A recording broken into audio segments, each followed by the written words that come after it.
Honorable Abdoulaye Thomas Faye, vous avez la parole. Mohamed Sall se prépare.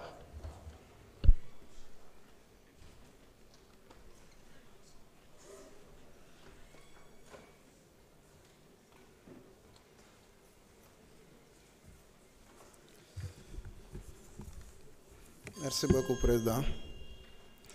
Cheikh Koli, 20 ans, région de Ziguinchor. Baye Cheikh Diop, 17 ans, région de Dakar.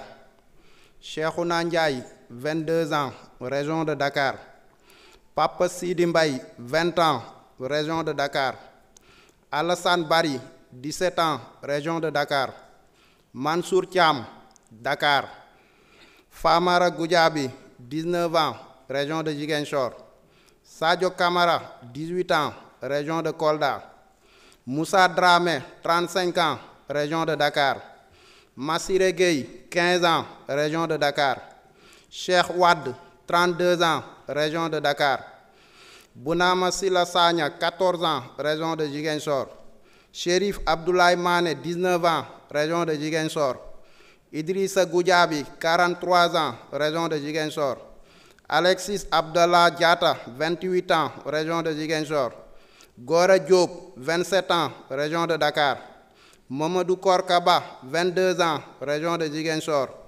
Adji Diallo, 16 ans, région de Dakar. Assimi Diédhiou, région de Ziguinchor. Ismaïla Pandos Diédhiou, région de Ziguinchor. Pape Amadou Keïta, 16 ans, région de Dakar.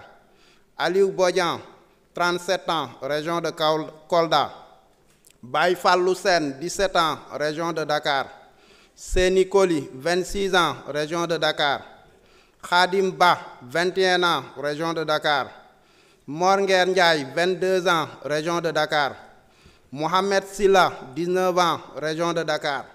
Babakar Samba, 20 ans, région de Dakar. Omar Sarr, région de Ziguinchor. Sidia Diatta, 32 ans, région de Ziguinchor. Elhadj Mamadou Cissé, 26 ans, région de Dakar. Tamsir Cissé, région de Dakar. Mamadou Moustapha Gueye, 44 ans, région de Dakar. Bakary Diémé, 27 ans, région de Dakar. Serigne Fallou Sall, 17 ans, région de Dakar. Malang Mané, région de Dakar. Lassana Diarisso, 21 ans, région de Dakar. Bassirou Sarr, 31 ans, région de Dakar. Ismaïla Traoré, 28 ans, région de Dakar. Ibrahima Drago, 24 ans, région de Dakar. Mamadou Ndoye, 53 ans, région de Dakar.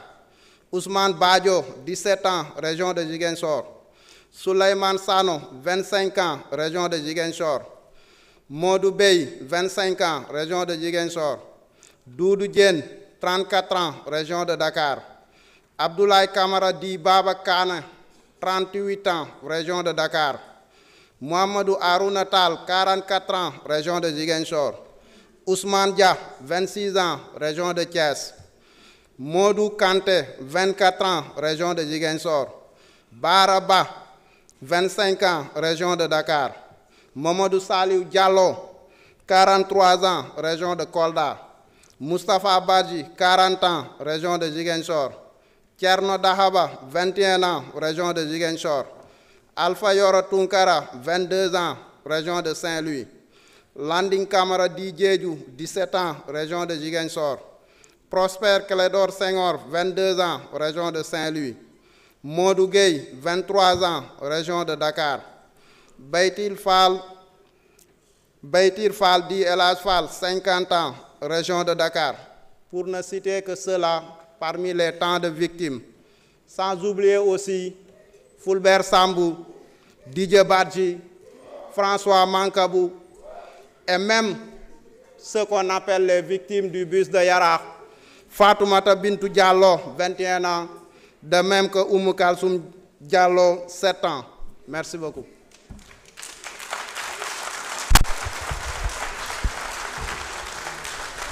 Merci. Jërëjëf. Jërëjëf.